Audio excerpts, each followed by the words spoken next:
Kung nagsisimula ka palang magtanim ng sarili mong garden sa iyong bakuran, magandang gumamit ng mga praktikal na pamamaraan para mas maging matagumpay ang pagtatanim mo ng iyong mga halaman.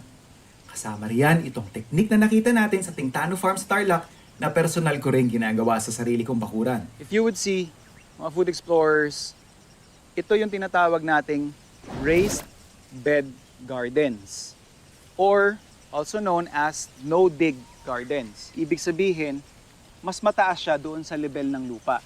Tinatawag itong no-dig kasi kumpara dito, kung makita ninyo yung mga plots na yan, kada every after season or after crop, kailangan mo siyang bungkalin ulit, kailangan mo siyang buwaghagin. Whereas yung no-dig natin, ang setup nito is patong ka lang ng patong ng inyong compost. Ito yung maganda kasi dito, nakaangat siya, so kapag tag-ulan, hindi siya mabababad sa tubig. Kumbaga, kahit baha na yung paligid, siya mismo, yung mga tanim dito, hindi magkakaroon ng mga root rots na tinatawag or nabubulok yung ugat kasi nakababad siya ng matagal sa tubig. And kahit tag-araw naman, maganda dito, yung mga nakatagong moisture sa loob, kung iba yung paligid niya tuyot na, siya is may makukuha pang moisture or tubig yung ating mga halaman. Kasama rin sa nakakatuwang practice nila rito sa Tintano ay ang paggamit ng ilang mga tanim bilang natural na bakod. Tulad ng ginawa nila sa mga lemongrass nila. Kita nyo, for aesthetic purposes din, maganda rin, di ba, na nakahilera siya, tapos maayos yung pagkakatanim. Kuha tayo ng mga ilang stalks natin ng tanglad. Ayan, meron tayo ditong bayabas. Mukhang native na bayabas ito. Ayan.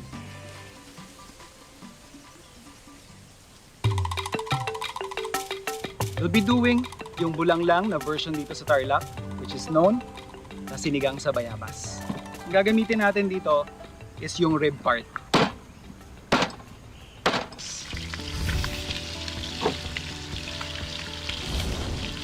Ito na natin ilagay doon sa ating karne. Sasabay natin ang pagpapalambot.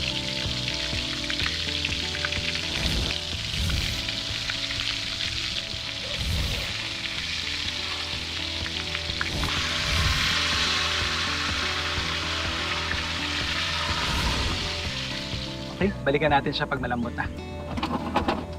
Nakikita natin yung sabaw natin ay nagmantika na. Pwede na rin nating ilagay yung ating gabi. Actually, sa iba, sinasabay ito sa pagpapalambot. But since gusto ko nang hindi siya masyadong durog, ngayon ko pa lang siya ilalagay.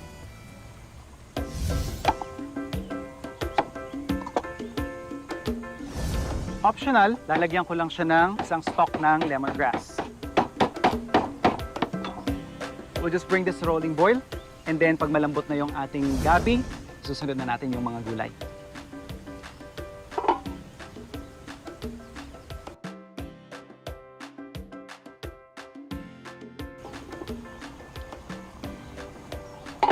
Check natin yung ating gabi.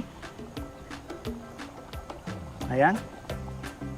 Since effortless na, pwede na natin isunod yung ating mga gulay. But, let me just remove yung ating lemongrass.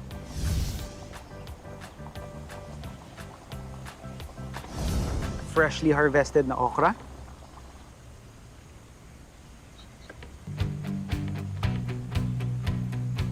Yun yung ating sitaw.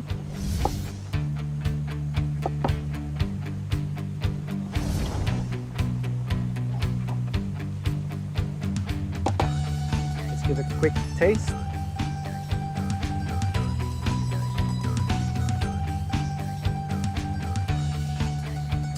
Konting alat.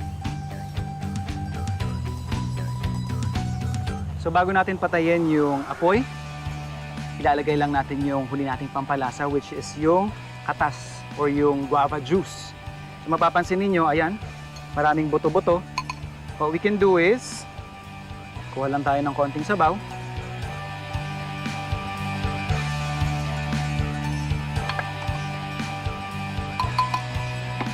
And then strain lang natin.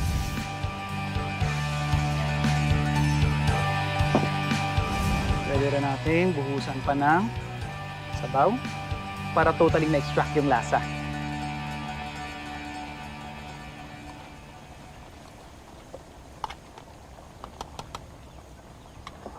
Make sure na pag nilagay ninyo yung guava juice, you're at the tail end nung cooking process kasi sayang mawawala yung aroma, yung bango nung bayabas na nailagay natin.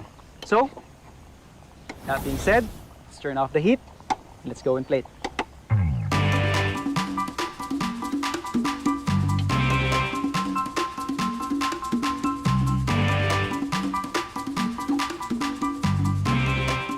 Ayan, luto na ang ating bulanglang na native na baboy.